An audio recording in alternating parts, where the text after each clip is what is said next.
So ಇವತ್ತಿನ subject ಅಲ್ಲಿ ಒಂದು ಇಂಪಾರ್ಟೆಂಟ್ ಅಂದ್ರೆ ತುಂಬಾ ಪ್ರಾಮುಖ್ಯತೆ ಇರುವಂತ ಒಂದು ಅಂಶವನ್ನು ತಿಳ್ಕೊಂಡು ಪ್ರಯತ್ನ ಮಾಡೋಣ. ರೈಟ್. ಅದೇನಂತಂದ್ರೆ ಬಾಡಿ ಕ್ಲಾಕ್, ಜೀವದ ಗಡಿಯಾರ, ದೇಹದ ಗಡಿಯಾರ. ಸೊ ದೇಹದ ಗಡಿಯಾರ ನಮ್ಗೆಲ್ಲರಿಗೂ ಸ್ವಲ್ಪ ಸ್ವಲ್ಪ ಗೊತ್ತಿರ್ಬೋದು, ನಿಮ್ಗೆಲ್ಲರಿಗೂ ಅಲ್ವಾ? ಸರ್ಕೇಡಿಯನ್ ಕ್ಲಾಕ್ ಅಂತ ಹೇಳ್ತೀವಿ ನಾವು. ಸರ್ಕೇಡಿಯನ್ ರಿದಮ್, ಬಯೋ ಕ್ಲಾಕ್ ಅಂತ ಕರಿತೀವಿ. ಇದು ಯಾವ ರೀತಿಯಲ್ಲಿ ಅಂದ್ರೆ, ತುಂಬಾ ಜನ ನಾವು ನೋಡ್ತಾ ಇರ್ತೀವಿ, ನಮ್ಮ ಶಕ್ತಿ ಬೆಳಗ್ಗೆಯಿಂದ ಸಾಯಂಕಾಲಕ್ಕೆ ಒಂಥರ ಹೆಚ್ಚು ಕಮ್ಮಿ ಆಗ್ತಾ ಇರ್ತದೆ. ಬೆಳಗ್ಗೆ ಎದ್ದಿದ ಮೇಲೆ ನೈಟ್ ಮಲ್ಕೊಳಕ್ ಮುಂಚೆನೆ ಸ್ವಲ್ಪ ಜನಕ್ಕೆ ಶಕ್ತಿ ಇರುತ್ತೆ, ಸ್ವಲ್ಪ ಜನಕ್ಕೆ ಶಕ್ತಿ ಒಟ್ಟೋಗಿರ್ತದೆ. ಒಂಥರ ಅವ್ರಿಗೆ ಶಕ್ತಿ ಇಲ್ಲ ಅಂತ ರೀತಿಯಲ್ಲಿ ಫೀಲ್ ಆಗ್ತಾರೆ ಅಲ್ವಾ? ಅದು ನೋಡ್ತಾ ಇರ್ತೀವಿ. ಸೊ ಇದೆಲ್ಲ ಹೇಗಾಗ್ತಾ ಇದೆ ಅಂತಂದ್ರೆ, ಇಲ್ಲಿ ಏನೂ ಇಲ್ಲ, ನಿಮ್ಮ ಜೀವದ ಗಡಿಯಾರ ಅಂದ್ರೆ ನಿಮ್ಮ ದೇಹದ ಗಡಿಯಾರ ಸರಿಯಾದ ರೀತಿಯಲ್ಲಿ ನೀವು ಪಾಲನೆ ಮಾಡಿದ್ರೆ ಈ ತರ ಆಗೋದಿಲ್ಲ. ಇದು ನೆನ್ಪಿಟ್ಕೊಳ್ಳಿ ಸಾಕು. ದೇಹದ ಗಡಿಯಾರ ಪ್ರಕಾರ ನೀವು ನಡ್ಸ್ಕೊಂತಾ ಇದೀವಾ ಅಂದ್ರೆ ನಿಮ್ಮ ಆಕ್ಟಿವಿಟೀಸ್ ಇದೆಯಾ?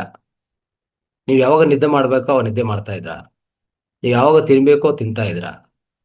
ಯಾವಾಗ ನೀವು ಸ್ವಚ್ಛಗೊಳಿಸ್ಕೋಬೇಕು ಸ್ವಚ್ಛಗೊಳಿಸ್ತಾ ಇದ್ರಾ? ಅದಕ್ಕೂ ತಕ್ಕ, ಅದಕ್ಕೂ ಪ್ರಕಾರ ನೀವು ನಡ್ಕೊಂತಾ ಇದ್ರಾ? ನಿಮಗೆ ಗೊತ್ತಾ ವಿಷಯದಲ್ಲಿ? ಫಸ್ಟು ಗೊತ್ತಿಲ್ಲ, ಯಾರು ಹೇಳಿಲ್ಲ.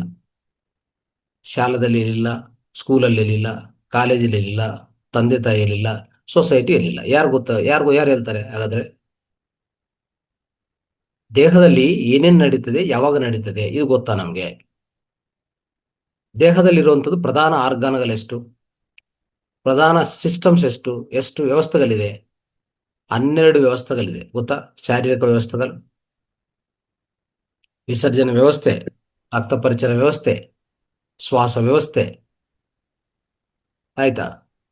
ಆ ರೀತಿಯಲ್ಲಿ ಟೋಟಲ್ ವ್ಯವಸ್ಥೆಗಳು, ನರಮಂಡಲ ವ್ಯವಸ್ಥೆ, ಈ ಥರ ನೋಡ್ತಾ ಹೋದ್ರೆ 12 ವ್ಯವಸ್ಥೆಗಳಿದೆ.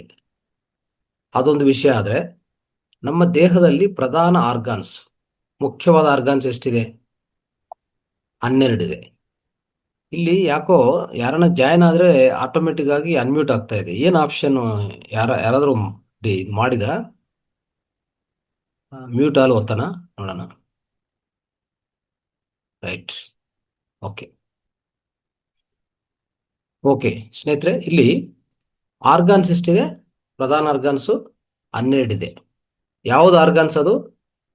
ಲಂಗ್ಸು ಅಂದ್ರೆ ಶ್ವಾಸಕೋಶಗಳು, ದೊಡ್ಡ ಕರ್ಲು, ಬರ್ಕೊಲಿಬೇಕಂದ್ರೆ ಲಿವರು, ಗಾಲ್ ಬ್ಲ್ಯಾಡರು, ಆಯ್ತಾ, ಸ್ಪ್ಲೀನ್, ಆಮೇಲೆ ಸ್ಟಮಕ್ ಅಂದ್ರೆ ಹೊಟ್ಟೆ, ಕಿಡ್ನೇಸ್, ಯೂರಿನ್ ಬ್ಲ್ಯಾಡರ್, ಹಾರ್ಟ್ ಅಂದ್ರೆ ಹೃದಯ, ಸಣ್ಣ ಕರ್ಲು ಸ್ಮಾಲ್ ಇಂಟೆಸ್ಟೈನ್, ಪೆರಿಕಾರ್ಡಿಯಂ, ಲಾಸ್ಟ್ದು ಟ್ರಿಪಲ್ ವಾರ್ಮರ್. ಈ 12 ಅವಯವಗಳಿದೆ, ಪ್ರಧಾನ ಆರ್ಗಾನ್ಸ್ ಇವು, ನೆನ್ಪಿಟ್ಕೊಳ್ಳಿ. ಆಯ್ತಾ? ಸೊ ಏನಾಗತ್ತಂದ್ರೆ, ರೋಗ ಬರ್ತಾ ಇದೆ ಅಂದ್ರೆ ಒಂದೇ ಒಂದು ಕಾರಣ, ನೆನ್ಪಿಟ್ಕೊಳ್ಳಿ. ಈ ಅವಯವಗಳ ಕೆಲಸದಲ್ಲಿ ವ್ಯತ್ಯಾಸ ಅಷ್ಟೇ. ಈ 12 ಅವಯವಗಳಿದೆಯಲ್ಲ, ಇದರ ಕೆಲಸದಲ್ಲಿ ಸ್ವಲ್ಪ ವ್ಯತ್ಯಾಸ, ಸ್ವಲ್ಪ ಇಂಬ್ಯಾಲೆನ್ಸ್ ಆಗಿದೆ ಅಂತ ಒಂದು ಮಾಹಿತಿ ನಿಮ್ಮ ಹತ್ರ ಇಟ್ಕೊಳ್ಳಿ. ಮತ್ತೆ ಅದನ್ನ ಮತ್ತೆ ತಿರ್ಗಾ ನಾವು ಸರಿಪಡಿಸ್ಕೊಳ್ಳೋದು ಹೇಗೆ ಅಂತಂದ್ರೆ, ಯಾವಾಗಲೂ ಸರಿಪಡಿಸ್ಕೋಬೇಕಂದ್ರೆ ನೆನ್ಪಿಟ್ಕೊಳ್ಳಿ, ನಿಮ್ಮ ದೇಹದ ಗಡಿಯಾರವನ್ನು ಫಾಲೋ ಮಾಡಿ ಸಾಕು. ನಿಮ್ಮ ದೇಹದ ಗಡಿಯಾರ ಹೇಗಿರಬೇಕು ಹಾಗೆ ಫಾಲೋ ಮಾಡ್ತಾ ಹೋಗಿ, ಮತ್ತೆ ಎಲ್ಲಾನು ಸರಿ ಹೋಗ್ತದೆ. ಆಯ್ತಾ? ಎಲ್ಲಾನು ಸರಿ ಹೋಗ್ತದೆ, ಪೂರ್ತಿ ಆರೋಗ್ಯ ಸರಿಪಡಿಸ್ಕೋಬಹುದು. ಅದು ನೆನ್ಪಿಟ್ಕೊಳ್ಳಿ. ಆದ್ರೆ ಯಾವಾಗನ್ನ ಇನ್ ಕೇಸ್ ನಾವು ಸರಿಯಾಗಿ ಮಾಡ್ಬೇಕಂತ ಅನ್ಕೊಂತೀವಿ, ದೇಹದ ಗಡಿಯಾರ ಪ್ರಕಾರ ಫಾಲೋ ಮಾಡ್ಬೇಕಂತ ಅನ್ಕೊಂತೀವಿ. ಯಾವ ರೀತಿಯಲ್ಲಿ? ನಾನು ಈಗಾಗಲೇ ಹೇಳ್ತಾ ಇದ್ದೆ, 7 ಗಂಟೆಗೆ ಆಹಾರ ಮುಗಿಸಿ 10 ಗಂಟೆಗೆ ನಿದ್ದೆ ಸ್ಟಾರ್ಟ್ ಮಾಡಿ, ಬೆಳಗ್ಗೆ 4 ಗಂಟೆಗೆ ಎದ್ದಿ 4 ಗಂಟೆಗೆ ಹೇಳ್ಬೇಕು, ಇವೆಲ್ಲ ಹೇಳ್ತಾ ಇರ್ತೀವಿ. ಯಾವುದು ನಾವು ಮಾಡಲ್ಲ. ಅಗೇನೆಸ್ಟ್ ಅಂದ್ರೆ ಅಪೋಸಿಟ್ ಆಗಿ ನಡ್ಕೊಂತೀವಿ ಅಂತ ಇಟ್ಕೊಳ್ಳಿ, ಖಂಡಿತ ನಿಮಗೆ ಅನಾರೋಗ್ಯ ಬಂದೇ ಬರ್ತದೆ. ಅದರಲ್ಲಿ ಏನು ಡೌಟ್ ಇಲ್ಲ. ಯಾಕಂದ್ರೆ ಈಗ ನಮ್ಮ ದೇಹದ ಗಡಿಯಾರ ಯಾವ್ದ್ರ ಮೇಲೆ ಡಿಪೆಂಡ್ ಆಗತ್ತೆ? ಹೋಗ್ಲಿ, ಆಚೆ ಕಡೆ ಇರುವಂತ ಸೂರ್ಯನ ಮೇಲೆ ಡಿಪೆಂಡ್ ಆಗತ್ತೆ. ಸೂರ್ಯದ ಸಮಯ ಇದೆ ಒಂದು, ಯಾವುದದು? ಸನ್ರೈಸು, ಸನ್ಸೆಟ್, ಸೂರ್ಯ ಉದಯ, ಸೂರ್ಯ ಅಸ್ತಮ. ಈ ಎರಡನ್ನು ನಾವು ಯಾರು ಪಾಲನೆ ಮಾಡಬೇಕು? ನಾವು ಮಾಡಬೇಕು. ನಾವೇನು ಮಾಡ್ತೀವಿ ಗೊತ್ತಾ? ಸೂರ್ಯ ಉದಯ ಸಮಯದಲ್ಲಿ ಮಲಗಿರ್ತೀವಿ, ಸೂರ್ಯ ಅಸ್ತಮಯ ಸಮಯದಲ್ಲಿ ಎದ್ದಿರ್ತೀವಿ. ಸೂರ್ಯ ಅಸ್ತಮಯ ಆಗ್ತಾ ಇದೆ ಅಂತಂದ್ರೆ ಹೋಗ್ತಾ ಹೋಗ್ತಾ ಹೋಗ್ತಾ ನೀವು ಸಿಸ್ಟಮ್ನು ಸೆಟ್ ಡೌನ್ ಮಾಡಬೇಕು. ಅರ್ಥ ಆಯ್ತಾ? ನಾವೇನ್ ಮಾಡ್ತೀವಿ, ನೈಟ್ ಟೈಮು ಪೂರ್ತಿ ವರ್ಕಲ್ಲೋ ಇಲ್ಲಾಂದ್ರೆ ಸೋಷಿಯಲ್ ಮೀಡಿಯಾ ನೋಡೋದು, ಆಕ್ಟಿವ್ ಆಗಿರೋದು, ಏನೋ ಒಂದು ಮಾಡ್ಕೊಂತ ಮಾಡ್ಕೊಂತ ಸಿನಿಮಾ ನೋಡೋದು, ಇನ್ನೊಂದು ನೋಡೋದು, ಏನೋ ಮಾಡ್ತಾ ನೈಟ್ ಎಚ್ಚರಿಕವಾಗಿ 12ವರೆಗೂ ತಗೊಂಡು ಹೋಗ್ತೀವಿ. 12 ಇನ್ನೂ ಹೆಚ್ಚು ಅಲ್ವಾ? ಇದು ದೇಹದ ಗಡಿಯಾರವನ್ನು ಸರಿಯಾದ ರೀತಿ ನೀವು ಪಾಲನೆ ಮಾಡ್ತಾ ಇಲ್ಲ ಅಂತ ನೆನ್ಪಿಟ್ಕೊಳ್ಳಿ. ಮತ್ತೆ ತಿನ್ನೋ ಆಹಾರದಲ್ಲಿ ಇಷ್ಟ ಪ್ರಕಾರ ತಿನ್ಬಿಡ್ತೀವಿ ಅಂತಂದ್ರೆ ಈ ಪ್ರಾಸೆಸ್ಡ್ ಫುಡ್ಸ್, ಏನು ಆಯಿಲ್ ತಿಂತಾ ಇದೀವಿ, ಏನು ಶುಗರ್ ಹೆಚ್ಚು ತಿಂತಾ ಇದ್ದೀರಾ, ಇಂಥವೆಲ್ಲ ಶುಗರ್ ಹೆಚ್ಚು ತಿನ್ನೋದು, ಆಯಿಲು ಒಂಥರ ಕೋಲ್ಡ್ ಪ್ರೆಸ್ ಆಯಿಲ್ ಇಲ್ಲ, ಯಾವುದೋ ಒಂದು ಆಯಿಲ್ ಬಳಸೋದು, ರಿಫೈನ್ಡ್ ಆಯಿಲ್ ಬಳಸೋದು, ಇಂಥವೆಲ್ಲ ಮಾಡೋದು. ಆಯ್ತಾ? ಅಸಿಡಿಕ್ ಫುಡ್ಸ್ ಹೆಚ್ಚು ತಿನ್ನೋದು, ಇವೆಲ್ಲ ಮಾಡ್ತಾ ಇರ್ತೀವಿ. ಏನು ದೇಹಕ್ಕೆ ಬೇಕೋ ಆಹಾರ ತಿನ್ನಲ್ಲ ನಾವು. ಈ ರೀತಿ ಮಾಡುವಾಗ ನಿಮ್ಮ ದೇಹದ ಗಡಿಯಾರ ಏನಾಗತ್ತಂದ್ರೆ ದೇಹದ ಗಡಿಯಾರ ಇಂಬ್ಯಾಲೆನ್ಸ್ ಆಗ್ಬಿಡ್ತದೆ. ಅಂದ್ರೆ ಬಾಡಿ ಕ್ಲಾಕ್ ಅನ್ನು ನಾವು ಪಾಲನೆ ಮಾಡ್ತಾ ಇಲ್ಲ ಅಂತ ಅರ್ಥ. ಅವಾಗ ಆಟೋಮೆಟಿಕ್ ಆಗಿ ಅನಾರೋಗ್ಯ ಬಂದೇ ಬರ್ತದೆ. ಇದನ್ನು ಸರಿಪಡಿಸ್ಕೊಡಕ್ಕೆ ನಾವೇನ್ ಮಾಡ್ತೀವಿ ಅಂದ್ರೆ ಒಂದು ಮಾಹಿತಿಯನ್ನು ಚೆನ್ನಾಗಿ ತಿಳ್ಕೊಳ್ಳೋಣ ಇವತ್ತು. ಅಂದ್ರೆ ದೇಹದಲ್ಲಿ ಯಾವ ಅವಯವ ಯಾವ ಸಮಯದಲ್ಲಿ ಆಕ್ಟಿವ್ ಆಗಿ ಕೆಲಸ ಮಾಡುತ್ತೆ. ಆಯ್ತಾ? ಈಗ ಉದಾಹರಣೆಗೆ ನಮ್ಮ ಮನೆ ಇದೆ, ಒಂದು ಮನೆದೆ ತಗೊಳ್ಳಿ. ಮನೆ ಬೆಳಗ್ಗೆ ಎಲ್ಲರೂ ಎದ್ದ ಮೇಲೆ ಅವಾಗ ಎಲ್ಲರೂ ಒಂದು ಕಡೆ ಸುಮ್ಮನೆ ಕೂತಿರ್ತಾರೆ. ಯಾಕಂದ್ರೆ ಒಂದು ಕ್ಲೀನಿಂಗ್ ನಡೀತಾ ಇರ್ತದೆ. ಆ ಕ್ಲೀನಿಂಗ್ ನಡೆಯುವಾಗ ನೀವು ಹೋಗಿ ಕೆಲಸ ಮಾಡಿದ್ರೆ ಏನಾಗುತ್ತೆ, ಕ್ಲೀನಿಂಗು ಡಿಸ್ಟರ್ಬ್ ಆಗುತ್ತೆ. ಒಂದು ಕಡೆ ನಿಮ್ಮ ಕೆಲಸ ಸರಿ ಆಗಲ್ಲ, ಅವ್ರ ಕೆಲಸ ಸರಿ ಆಗಲ್ಲ ಅಲ್ವಾ? ಆದ್ರೆ ಅರ್ಥ ಏನು, ಒಂದೊಂದಕ್ಕೂ ಸಮಯ ಇದೆ. ಅರ್ಥ ಆಯ್ತಾ? ಅವ್ರು ಕ್ಲೀನಿಂಗ್ ಮಾಡೋದ್ಮೇಲೆ ನೀವು ಅಷ್ಟು ಒಳಗಡೆ ಸ್ನಾನ ಮಾಡ್ಕೊಂಡು ಬಂದಿರ್ತೀರಿ. ಒಂದು ಯಾವುದೋ ಪೂಜೆನೋ ಇನ್ನೊಂದು ಮಾಡುವಾಗ ಅದು ಕರೆಕ್ಟ್ ಆಗಿರ್ತದೆ. ಅದೊಂದು ರಿದಮ್. ಇದೊಂದು ಏನಂತ ಹೇಳ್ತೀರ ಅಂದ್ರೆ ರಿದಮ್ ಅಂತ ಕರಿತೀವಿ ನಾವು, ರಿದಮ್. ಇದೇ ರಿದಮೇ ನೇಚರಲ್ಲಿ ಫಾಲೋ ಆಗೋದು. ಅರ್ಥ ಆಯ್ತಾ? ಸೂರ್ಯ ಉದಯ ಆಗ್ತಾ ಇದೆ ಅಂದ್ರೆ ಅರ್ಥ ಏನು ಗೊತ್ತಾ, ನಿಮ್ಮ ದೇಹದಲ್ಲಿ ಕಾರ್ಟಿಸಾಲ್ ರೈಸ್ ಆಗ್ತಾ ಬರ್ತದೆ, ಸೆರಟೋನಿನ್ ಅಂತ ಒಂದು ರೈಸ್ ಆಗ್ತಾ ಬರ್ತದೆ. ಈ ಹಾರ್ಮೋನ್ಸ್ ರೈಸ್ ಆಗೋದು ಆ ಸಮಯದಲ್ಲಿ. ಇನ್ನೊಂದು, ದೇಹ ಬೆಳಗ್ಗೆ ಆಗ್ತಾ ಆಗ್ತಾ ಇರುವಾಗ ಬೆಚ್ಚವಾಗಿ ತಯಾರಾಗುತ್ತದೆ. ನೋಡಿದ್ರ ನೀವು ಬೆಳಗ್ಗೆ ಎದ್ದ ಸಮಯದಲ್ಲಿ ದೇಹ ಹೆಂಗಿರ್ತದೆ, ಒಂಥರ ಒಂದು ವಾರ್ಮ್ ಆಗಿ ಹೀಟ್ ಆಗಿರ್ತದೆ. ಯಾಕಂತಂದ್ರೆ ನೀವು ಕೆಲಸ ಈಗ ಶುರು ಮಾಡಬೇಕು. ದೇಹ ಏನಾಗಬೇಕು, ದೇಹ ಮನಸ್ಸು ಎಚ್ಚರಗೊಳಿಸ್ಕೋಬೇಕು, ಆಕ್ಟಿವ್ ಆಗಿ ಕೆಲಸ ಮಾಡ್ಬೇಕಂತಾನೆ ಅರ್ಥ. ಅದಕ್ಕೆ ಅದು ಬೆಚ್ಚವಾಗಿ ತಯಾರಾಗೋದು. ನಾವು ಆ ಸಮಯದಲ್ಲಿ ಕೋಲ್ಡ್ ಇರುವಂಥದ್ದು, ಕೋಲ್ಡ್ ಆಗಿರುವಂಥ ಪಾನೀಯಗಳಾಗ್ಲಿ ಅದಕ್ಕೆ ವ್ಯತಿರೇಕವಾಗಿ ನಡ್ಕೊಂಡ್ರೆ ಏನಾಗತ್ತೆ, ಇನ್ನು ಬೇಕಂದ್ರೆ ಕೋಲ್ಡ್ ವಾಟರಿಂದ ಸ್ನಾನ ಮಾಡಿ. ಅವಾಗ ದೇಹ ಸ್ವಲ್ಪ ಬೆಚ್ಚ ಆಗತ್ತೆ, ಸ್ವಲ್ಪ ಉಷ್ಣತೆ ಆಗತ್ತೆ, ಅದು ಒಳ್ಳೇದೇ. ಅದಕ್ಕೆ cold water bathing is best ಅಂತ ಹೇಳೋದು. ಸ್ವಲ್ಪ ಎಚ್ಚರಗೊಳಿಸ್ಕೊಂತೀವಿ ಅಲ್ವಾ, ನಾವು ತಯಾರು ಮಾಡ್ಕೊಂತೀವಿ ಯಾವುದಕ್ಕೆ, ಆ್ಯಕ್ಷನ್ಗೆ. ಆ್ಯಕ್ಷನ್ ಅಂದ್ರೆ ಏನು, ನಾವೇನು ಕೆಲಸಗಳು ಮಾಡ್ತೀವೋ, ಏನು ವೃತ್ತಿ ಮಾಡ್ತೀವೋ ಅಲ್ವಾ, ಎಲ್ಲದಕ್ಕೂ ನಾವು ತಯಾರಾಗ್ತೀವಿ ಬೆಳಗ್ಗೆ. ಸೂರ್ಯೋದಯ ಆಗುವಾಗ ಆ ರೀತಿಯಲ್ಲಿ ಆಗ್ತದೆ. ಮತ್ತೆ ನೈಟ್ ನೋಡ್ಕೊಳ್ಳಿ, ಒಂದು 6 ಗಂಟೆ 7 ಗಂಟೆಯಿಂದ ದೇಹ ತಂಪಾಗ್ತಾ ಹೋಗ್ತದೆ. ಯಾಕೆ, ನೀವು ಸೆಟ್ ಡೌನ್ ಮಾಡೋ ಸಮಯ ಅದು. ಅಲ್ಲಿ ನೀವು ಏನಾದರೂ ವ್ಯತಿರೇಕವಾಗಿ ನಡ್ಕೊಂತೀವಿ ಅಂತಂದ್ರೆ ನಿಮ್ಮ ಬಯೋ ಕ್ಲಾಕ್, ಸರ್ಕೇಡಿಯನ್ ಕ್ಲಾಕ್ ಅಂತ ಕರಿತೀವಿ, ಅದು 24 ಗಂಟೆಗಳ ಸರ್ಕೇಡಿಯನ್ ಕ್ಲಾಕ್ ಸೂರ್ಯನ್ನು ಫಾಲೋ ಮಾಡ್ತದೆ. ಪ್ರತಿಯೊಂದು ಅಷ್ಟೇ, ಪ್ರತಿಯೊಂದು ಜೀವಿ ಈ ಭೂಮಿ ಮೇಲೆ ಯಾವ ಜೀವಿ ಫಾಲೋ ಮಾಡ್ತಾ ಇಲ್ಲ ಇಲ್ಲಿ. ಒಂದು ಯಾವುದೇ ತಗೊಳ್ಳಿ, ಈ ನಾವು ಬೆಳಗ್ಗೆ ನೋಡ್ತಾ ಇರ್ತೀವಿ ನೋಡಿ, ಬೆಳಗ್ಗೆ ಹೆಣ್ಣಾರ್ ಕಾಕ್ ಏನ್ ಮಾಡ್ತದೆ, ಅದು ಬೆಳಗ್ಗೆ ಕೂಗ್ತಾ ಇರ್ತದೆ ಅಲ್ವಾ. ಅದು ಯಾಕೆ ಕೂಗ್ತಾ ಇದೆ ಅಂತಂದ್ರೆ ಅದು ಸೂರ್ಯನ ಫಾಲೋ ಮಾಡ್ತಾ ಇದೆ. ಅದು ಸೂರ್ಯನ ರೈಸ್ ಆಗ್ತಾ ಇದ್ರೆ ಅವರು ಅದನ್ನ ಎಬ್ಬಿಸಕ್ಕೆ ಎಲ್ಲರನ್ನು ಮತ್ತೆ ಅದನ್ನು ಸಹ ಒಂದು ಇಂಡಿಕೇಶನ್ ಕೊಡುತ್ತೆ. ಈ ರೀತಿಯಲ್ಲಿ ನೇಚರಲ್ಲಿ ಪ್ರತಿ ಒಂದು ಸೂರ್ಯನ್ನೇ ಫಾಲೋ ಮಾಡ್ತದೆ. ನಾವು ಮಾತ್ರ ಏನ್ ಮಾಡ್ತಾ ಇದೀವಿ ಅಂದ್ರೆ ಅದಕ್ಕೂ ವ್ಯತಿರೇಕವಾಗಿ ನಡ್ಕೊಂಡು ಎಲ್ಲಾ ಸಮಸ್ಯೆಗಳು ತಂದು ಕೊಡ್ತಾ ಇದೆ. ದೇಹಕ್ಕೆ ಮನಸ್ಸಿಗೆ ತೊಂದರೆಗಳಾಗ್ತದೆ. ಒಂಥರ ಮಾನಸಿಕ ಅನಾರೋಗ್ಯ, ದೇಹ ಅನಾರೋಗ್ಯ. ದೇಹ ಅನಾರೋಗ್ಯ ಇದ್ರೆ ಮಾನಸಿಕವಾಗಿ ಅನಾರೋಗ್ಯ ಆಗ್ತೀವಿ ಆಟೋಮೆಟಿಕ್ ಆಗಿ. ಮಾನಸಿಕ ಅನಾರೋಗ್ಯ ಆದ್ರೆ ದೇಹದಲ್ಲಿ ಎಷ್ಟೋ ಕೆಮಿಕಲ್ ಇಂಬ್ಯಾಲೆನ್ಸಸ್ ಆಗ್ತದೆ, ಅದನ್ನೂ ತೊಂದರೆ ಇದೆ. ಎರಡನ್ನೂ ಅವಾಯ್ಡ್ ಮಾಡ್ಬೇಕಂದ್ರೆ ಈ ಬಾಡಿ ಕ್ಲಾಕ್ ಅನ್ನು ಸರಿಯಾಗಿ ನಾವು ನಮ್ಮ ಸರ್ಕೇಡಿಯನ್ ಕ್ಲಾಕ್ ಅಂತ ಏನಿದ್ದೀವೋ ಅದನ್ನು ಸರಿಯಾದ ರೀತಿಯಲ್ಲಿ ಪಾಲನೆ ಮಾಡಬೇಕು. ಇಲ್ಲಿ ಈ 4 ಗಂಟೆಗಳ ಈ ಸರ್ಕೇಡಿಯನ್ ರಿದಮ್ ಅಂತ ಏನ್ ಕರಿತೀವೋ, ಬಾಡಿ ಕ್ಲಾಕ್ ಅಂತ ಏನ್ ಕರಿತೀವೋ, ಇದು ಏನ್ ಮಾಡುತ್ತೆ ನಮ್ಮ ದೇಹದಲ್ಲಿ ಅಂತಂದ್ರೆ ಸ್ಲೀಪ್ ಅಂಡ್ ವೇಕ್ ಸೈಕಲ್ಸ್ ಅಂತಂದ್ರೆ ಎಚ್ಚರಿಕೆಗೊಳಿಸೋದು ಮತ್ತೆ ನಿದ್ದೆ ಹೋಗುವಂತ ಈ ಎರಡನ್ನು ಕರೆಕ್ಟಾಗಿ ನಿರ್ವಹಣೆ ಮಾಡ್ತದೆ. ಆಮೇಲೆ ಹಾರ್ಮೋನ್ ರಿಲೀಸ್ ಅನ್ನು ಕರೆಕ್ಟಾಗಿ ಮಾಡ್ತದೆ. ಆಮೇಲೆ ಜೀವ ಕ್ರಿಯೆಗಳು ಸರಿಯಾದ ರೀತಿಯಲ್ಲಿ ನಡೀತದೆ, ಅಂದ್ರೆ ಮೆಟಬಾಲಿಸಮ್. ಆಮೇಲೆ ಶಕ್ತಿ ಶಕ್ತಿ ಶಕ್ತಿ ಲೆವೆಲ್ಸ್ ಅಂತ ಹೇಳ್ತೀವಲ್ಲ, ಎನರ್ಜಿ ಲೆವೆಲ್ಸ್, ಆ ಎನರ್ಜಿ ಲೆವೆಲ್ಸ್ ಅನ್ನೋದು ಕರೆಕ್ಟಾಗಿ ದೇಹದಲ್ಲಿ ಮೇಂಟೈನ್ ಮಾಡ್ತವೆ. ಇದಕ್ಕೂ ಬೇಕಾಗಿರೋದು ವೆರಿ ಸಿಂಪಲ್. ಏನಂತಂದ್ರೆ, ನೀವು ಬೆಳಗ್ಗೆ ನಮ್ಮ ಬಾಡಿ ಟೆಂಪರೇಚರ್ ರೈಸ್ ಆಗ್ತಾ ಇರುವಾಗ ಅದರ ಅರ್ಥ ಏನಂತಂದ್ರೆ ನೀವು ಎಚ್ಚರಿಕೆ ಬರಬೇಕು ಅಂತ ಅರ್ಥ. ನೈಟು ನಿಮ್ಮ ಬಾಡಿ ಟೆಂಪರೇಚರ್ ಕಡಿಮೆ ಆಗ್ತಾ ಇದೆ ಅಂತ ಅರ್ಥ ಏನಂದ್ರೆ ನೀವು ಸ್ಲೀಪ್ ಹೋಗ್ಬೇಕು. ಈ ರೀತಿಯಲ್ಲಿ ನಾವು ನಡ್ಕೊಂಡಿದ್ರೆ ಈ ಬಾಡಿ ಕ್ಲಾಕು ಇಲ್ಲ ಸರ್ಕೇಡಿಯನ್ ರಿದಮ್ ಕ್ಲಾಕು ಯಾವುದೇ ರೀತಿಯಲ್ಲಿ ವೈಲೇಟ್ ಆಗೋದಿಲ್ಲ. ಅವಾಗ ಎಲ್ಲ ಚೆನ್ನಾಗಿ ಆಗ್ತದೆ.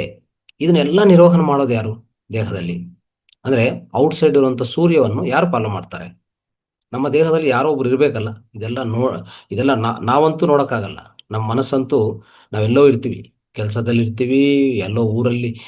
ನಮ್ಮ ಇಲ್ಲಿ ಬಾಡಿ ಇರ್ತದೆ, ಆದ್ರೆ ನಮ್ಮ ಆಲೋಚನೆ ಎಲ್ಲಿರ್ತದೆ? ಕೆಲಸದ ಮೇಲೆ, ಇನ್ನೊಂದು ಯಾವುದೋ ಒಂದು ಇನ್ನೊಂದು ಯಶಸ್ವಿ ಆಗೋದ ಮೇಲೆ, ಇನ್ನೊಂದು ಫೀಲಿಂಗ್ಸ್ ಅಲ್ಲಿ, ಇನ್ನೊಂದು ಭಾವನೆಗಳಲ್ಲಿ, ಕೋಪ, ಏನೋ ಇದರಲ್ಲಿ ಯಾವುದೋ ಒಂದರಲ್ಲಿ ಸಿಗಾಕೊಂಡಿರ್ತೀವಿ. ನಾವು ನೋಡೋಕೆ ಸಾಧ್ಯವಿಲ್ಲ. ಈ ಸರ್ಕೇಡಿಯನ್ ರಿದಮ್ ಆಗಲಿ, ಬಾಡಿ ಕ್ಲಾಕ್ ಆಗಲಿ, ಅದನ್ನೆಲ್ಲ ನಿರ್ವಹಿಸೋದು ನಮ್ಮ ದೇಹದಲ್ಲಿ ಒಂದು ಅವಯವ. ಅದು ಚೆನ್ನಾಗಿ ನಡ್ಕೊಂಡು ಹೋಗ್ತಾ ಇರ್ತದೆ. ಆದ್ರೆ ನಾವು ಅದು ಪ್ರಕಾರ ಅಟ್ಲೀಸ್ಟ್ ಅದಕ್ಕೆ ಮ್ಯಾಚ್ ಮಾಡ್ಕೊಂತ ಹೋದ್ರೆ ಲೈಫ್ ಸ್ಟೈಲ್ ಸಾಕು. ಯಾವುದಾದ್ರು ಅವಯವ ಅಂತಂದ್ರೆ ನಮ್ಮ ದೇಹದಲ್ಲಿ ಇರುವಂಥದ್ದು, ಅದನ್ನೇ ಬರ್ಕೋಲಿ, ಸುಪ್ರಾ ಚಿಯಾಸ್ಟಮೆಟಿಕ್ ನ್ಯೂಕ್ಲಿಯಸ್ ಅಂತ ಕರಿತೀವಿ ನಾವು. ಬ್ರೈನಲ್ಲಿ ಇರ್ತದೆ ಅದು. ಅರ್ಥ ಆಯ್ತಾ? ಏನದು? ಸುಪ್ರಾ ಚಿಯಾಸ್ಟಮೆಟಿಕ್ ಸುಪ್ರಾ ಚಿಯಾಸ್ಮೆಟಿಕ್ ನ್ಯೂಕ್ಲಿಯಸ್, SCN ಅಂತ ಬರ್ಕೊಳ್ಳಿ. ಶಾರ್ಟ್ ಪದ, ಅಬ್ರಿವೇಶನ್ ಅಂದ್ರೆ SCN ಅಂತ ಬರ್ಕೊಳ್ಳಿ. ಈ SCN ಅಂತ ಇದೆಯಲ್ಲ, ಇದು ನಮ್ಮ ದೇಹದಲ್ಲಿ ಎಲ್ಲ ಈ ಸರ್ಕೇಡಿಯನ್ ಆರ್ ಬಾಡಿ ಕ್ಲಾಕ್ ಇದೆಲ್ಲ ಅದರ ಪೂರ್ತಿ ನಿರ್ವಹಣೆ ಅದೇ ಮಾಡೋದು. ಬ್ರೈನಲ್ಲಿ ಕೂತ್ಕೊಂಡು ಮಾಡ್ತದೆ ಅದು. ಹೈಪೋಥಾಲಮಸ್ ಅಲ್ಲಿ ಇರ್ತದೆ ಅದು. ಅರ್ಥ ಆಯ್ತಾ? ಇದು ಮಾಡೋಂಥ ವ್ಯವಹಾರಗಳೇ ಪೂರ್ತಿ ನಮ್ಮ ದೇಹದಲ್ಲಿ ಈ ಬಯೋ ಕ್ಲಾಕ್ ಅಂತ ಏನಿದೆ ಅದನ್ನು ನಿರ್ವಹಣೆ ಮಾಡೋದು. ಯಾವಾಗ ನಮಗೆ ನಿದ್ದೆ ಬರಬೇಕು, ಯಾವಾಗ ನಾವು ಎಚ್ಚರಿಕೆ ಬರಬೇಕು, ಸೂರ್ಯನ ಯಾವಾಗ ಹುಡ್ತಾ ಇದ್ದಾನೆ, ಅದನ್ನು ಇದು ಫಾಲೋ ಮಾಡ್ತಾ ಇರ್ತದೆ. ಅದಕ್ಕೂ 2 ಕಣ್ಣುಗಳು ಸಾಕ್ಷ್ಯ. 2 ಕಣ್ಣುಗಳಿಂದ ಪ್ರವೇಶ ಆಗುವಂತ ಲೈಟ್. ಈಗ ನಾವು ಮಲಗಿರ್ತೀವಿ, ಅದೇ ಆಚ ಕಡೆ ಸೂರ್ಯನ ಬಂದಿರ್ತಾನೆ. ಆ ಲೈಟು ಕಣ್ಣುಗಳಿಗೆ ಟಚ್ ಆಗಿ ಕಣ್ಣುಗಳಿಂದ ಹೊರಗಡೆ ಹೋಗ್ತಾ ಇರ್ತದೆ. ಅದನ್ನು ಖಂಡಿತವಾಗಿ ಏನಾಗತ್ತೆ ಗೊತ್ತಾ? ಆ SCN ಮಾಲಿಕ್ಯೂಲು, SCN ಅಂತ ಆರ್ಗಾನು ಅದನ್ನು ಕಂಡುಹಿಡಿದು ನಮ್ಮಲ್ಲಿ ಎಚ್ಚರಿಕೆಗೊಳಿಸ್ತದೆ. ಇಲ್ಲಾಂದ್ರೆ ನಾವೆಲ್ಲಿ ಎಚ್ಚರಿಕೆಗೊಳಿಸ್ಕೊಂತೀವಿ ಹೇಳಿ?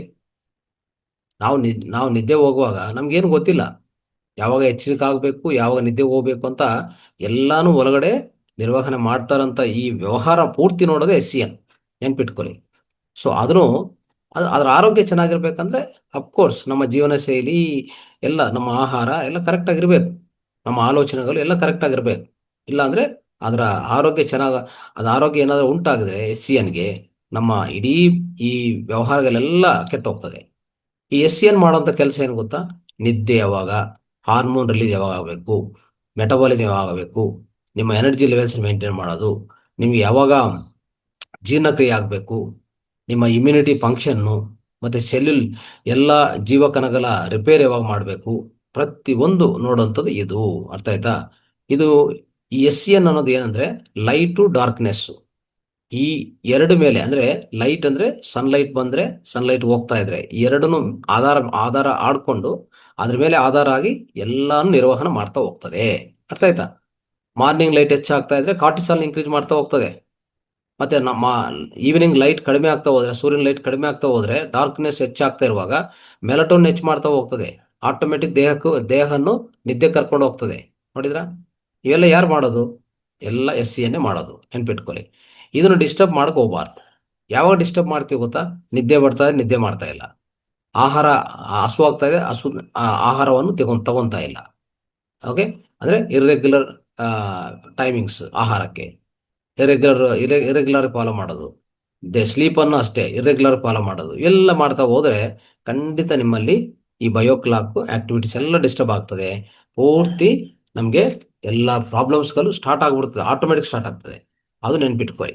ಅದಕ್ಕೋಸ್ಕರವೇ ಇದೆಲ್ಲ ಸರಿಯಾದ ರೀತಿಯಲ್ಲಿ ಮಾಡ್ತಾ ಹೋದ್ರೆ ನಿಮಗೆ ಇಷ್ಟೆಲ್ಲ ಲಾಭಗಳು, ಒಳ್ಳೆ ನಿದ್ದೆ, ಒಳ್ಳೆ ಮೂಡು, ಒಳ್ಳೆ ಜೀವಕ್ರಿಯೆಗಳು, ಇಮ್ಯುನಿಟಿ ಫಂಕ್ಷನ್ ಚೆನ್ನಾಗಿರ್ತದೆ. ಇವೆಲ್ಲ ಇರುವಾಗ ಇನ್ನು ಆರೋಗ್ಯ ಕೆಟ್ಟೋಗುವಂತಹ ಅವಕಾಶ ಎಲ್ಲಿದೆ ಇಲ್ಲಿ? ಅವಕಾಶನೇ ನಾವು ಕೊಡೋದಿಲ್ಲ, ಅದು ಆಗೋದಿಲ್ಲ. ಇದು ನೆನ್ಪಿಟ್ಕೊಳ್ಳಿ. ಇದು ಏನಾದರೂ ಬೈ ಚಾನ್ಸು ಈ ಬಾಡಿ ಕ್ಲಾಕ್ ಅನುಗುಣವಾಗಿ ನಾವು ನಡ್ಸ್ಕೊಂಡಿಲ್ಲ ಅಂದರೆ ಅವಾಗ ತುಂಬ ಎಷ್ಟು ಪ್ರಾಬ್ಲಮ್ಗಳು ಅಂತ ನಾವು ಹೇಳಿದ್ವಲ್ಲ ಈಗ. ಸೊ ಯಾವುದೇ ರೀತಿಯಲ್ಲಿ ನಮ್ಮ ದೇಹ ಸರಿಯಾದ ರೀತಿಯಲ್ಲಿ ನಡೆಯೋದಿಲ್ಲ ಅಲ್ವಾ? ಅದರಲ್ಲಿ ಹಾರ್ಮೋನ್ ರಿಲೀಸ್ ಆಗಲಿ, ಮೆಟಬಾಲಿಸಮ್ ಆಗಲಿ, ಎಲ್ಲ ಡಿಸ್ಟರ್ಬ್ ಆಗಿಬಿಡ್ತದೆ. ಇದೆಲ್ಲ ಆಗುವಾಗ ಮತ್ತೆ ಅದನ್ನು ತಂದು ಕೊಡೋಕ್ಕೆ ಒಂದೇನಂದರೆ ಆಕುಪ್ರದಲ್ಲಿ ಸ್ವಲ್ಪ ನಮಗೆ ಟೆಕ್ನಿಕ್ಸ್ ಕೊಟ್ಟಿದ್ದಾರೆ. ಯಾವಾಗ ಯಾವಾಗ ಅಂದರೆ ಬೆಳಗ್ಗೆ ಎದ್ದಿದ ಮೇಲೆ ನಾವು ಏನು ಮಾಡ್ಕೋಬೇಕಪ್ಪ ಅಂದರೆ ಆ ಆ ಸರ್ಕಿಡಿ ರಿದಮ್ ಪ್ರಕಾರ ಏನು ನಡಿಬೇಕೋ ಅದು ಅರ್ಥ ಮಾಡಿಕೊಂಡು ಅದಕ್ಕೆ ಉಪಯುಕ್ತವಾಗಿ ಪೂರಕವಾಗಿ ಈ ಆಕುಪ್ರೆಷರು ಅಪ್ಲೈ ಮಾಡಿಕೊಂಡ್ರೆ ಏನಾದರೂ ಇಂಬ್ಯಾಲೆನ್ಸ್ ಇದ್ರೆ, ಎಲ್ಲಿ ಇಂಬ್ಯಾಲೆನ್ಸ್ ಇರ್ತದೆ? ಈ 12 ಆರ್ಗಾನ್ಸ್ ಅಂತ ನಾನು ಹೇಳಿದ್ದೀನಿ. ಉದಾಹರಣೆಗೆ ದೊಡ್ಡ ಕಲ್ಲು ತಗೋಣ. ಇವತ್ತು ದೊಡ್ಡ ಕಲ್ಲು ಬಗ್ಗೆ ಸ್ವಲ್ಪ ಚರ್ಚೆ ಮಾಡ್ಕೊಳ್ಳೋಣ. ಈ ದೊಡ್ಡ ಕರ್ಲ್ ಅನ್ನೋದಿದೆಯಲ್ಲ, ಆ ದೊಡ್ಡ ಕರ್ಲು ವ್ಯವಹಾರ ಹೇಗಿರ್ತದೆ, ಯಾವಾಗ ಆಕ್ಟಿವ್ ಆಗಿರ್ತದೆ, ಇದೆಲ್ಲ ಸ್ವಲ್ಪ ಅರ್ಥ ಮಾಡಿಕೊಂಡು ಆ ಸಮಯದಲ್ಲಿ ನಾವು ಅದಕ್ಕೂ ಪೂರಕವಾಗಿ ಆ ದೊಡ್ಡ ಕರ್ಲನ್ನು ಪೂರ್ತಿ ಚೇತನಾತ್ಮಕ ಕೆಲಸ ಮಾಡ್ಸಕ್ಕೆ ಅಲ್ವಾ, ಅಂದ್ರೆ ಸಕ್ರಿಯಗೊಳಿಸಕ್ಕೆ ಸ್ವಲ್ಪ ಆಕುಪ್ರೆಷರ್ ಪಾಯಿಂಟ್ಸ್ ಕೊಟ್ಟಿರ್ತಾರೆ. ಈಗ ಅದಕ್ಕೆ ಇಡೀ ಈ ಬಾಡಿ ಕ್ಲಾಕ್ ಪ್ರಕಾರ ಇಡೀ 24 hours ಅಲ್ಲಿ ಅಂದ್ರೆ 24 ಗಂಟೆಗಳಲ್ಲಿ ಒಂದೊಂದು ಅವಯವ, ಒಂದೊಂದು ಆರ್ಗಾನು, ಒಂದೊಂದು ಸಮಯ ಅನ್ನೋದು ಕೊಟ್ಟಿರೋದು.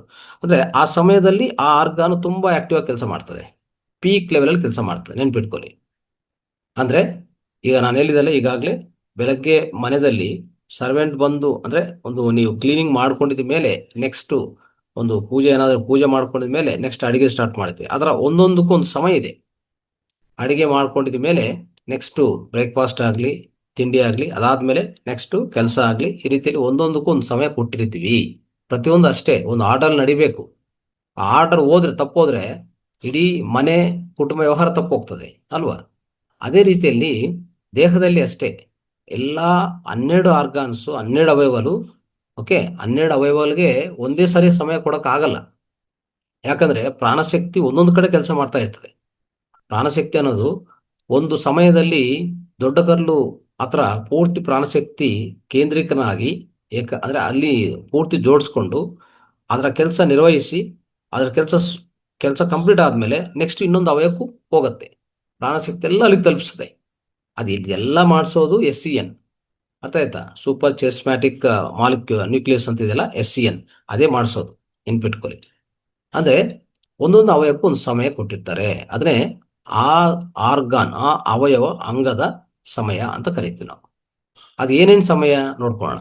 ಈ ಸಮಯ ಇದು ಅದ್ಭುತವಾಗಿ ಹೇಳಿದ್ದಾರೆ. ಟ್ರೆಡಿಷನಲ್ ಚೈನೀಸ್ ಮೆಡಿಸಿನ್ ಅಲ್ಲಿ TCM ಅಲ್ಲಿ ತುಂಬಾ ಅದ್ಭುತವಾಗಿ ಅದು ಒಂದು ನಿರ್ವಚನ ಕೊಟ್ಟಿದ್ದಾರೆ, ಡೆಫಿನೇಷನ್ ಕೊಟ್ಟಿದ್ದಾರೆ. ಉದಾಹರಣೆಗೆ ನಾನು ಸ್ವಲ್ಪ ಇಲ್ಲಿ 12 ಆರ್ಗಾನ್ಸ್ ಅಂತ ಹೇಳಿದಲ್ಲ, ಅದರ ಸಮಯ ಹೇಳ್ತಾ ಹೋಗ್ತೀನಿ. ಅದು ನೆನ್ಪಿಟ್ಕೊಳ್ಳಿ, ಇಲ್ಲ ನೆಕ್ಸ್ಟ್ ವಿಡಿಯೋ ಬಂದ್ಮೇಲೆ ನೋಟ್ ಮಾಡ್ಕೊಳ್ಳಿ. ಈಗ ನೋಡಿ, ದೊಡ್ಡ ಕರ್ಲಿಗೆ ಸಮಯ ಕೊಟ್ಟಿದ್ದಾರೆ. ಆ ಸಮಯದಲ್ಲೇ ಆ ಅವಯವ ಹತ್ರ ಅದ್ಭುತ ಶಕ್ತಿ ಇರುತ್ತೆ, ಪ್ರಾಣಶಕ್ತಿ ಕೆಲಸ ಮಾಡ್ತಾ ಇರ್ತದೆ ಅಲ್ಲಿ. ಅದು ಮಾಡುವಂಥ ಕೆಲಸ ಅಲ್ಲಿ ಮಾಡಿ ಮುಗಿಸಿದ ಮೇಲೆ ನೆಕ್ಸ್ಟ್ ಅವಯವಕ್ಕೆ ಎನರ್ಜಿ, ಪೂರ್ತಿ ಪ್ರಾಣಶಕ್ತಿ ಅಲ್ಲಿ ಟ್ರಾನ್ಸ್ಫರ್ ಆಗ್ತದೆ. ಆ ರೀತಿಯಲ್ಲಿ ಅದು 5 ರಿಂದ 7 ಗಂಟೆ ಸಮಯ ನೋಡೋಣ. ಬೆಳಗ್ಗೆ ನಾವು ಎತ್ತೀವಲ್ಲ, ಆ ಸಮಯ ದೊಡ್ಡ ಕರ್ಲು ಸಮಯ.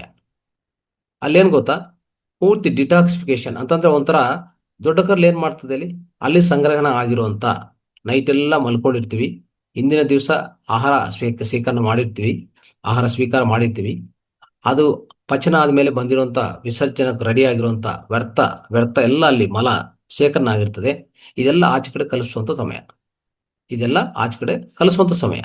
ಸೊ ಆ ಸಮಯ ನಾವು ಅದಕ್ಕೆ ಪೂರಕವಾಗಿ ಕೆಲಸ ಮಾಡಬೇಕೇ ಇಲ್ಲ. ನಾವೇನು ಮಾಡ್ತೀವಿ, 5 ರಿಂದ 7 ಗಂಟೆ ಸಮಯದಲ್ಲಿ ಮಲ್ಕೊಂಡಿರ್ತೀವಿ, ಹೋಯ್ತು ಅಷ್ಟೇ.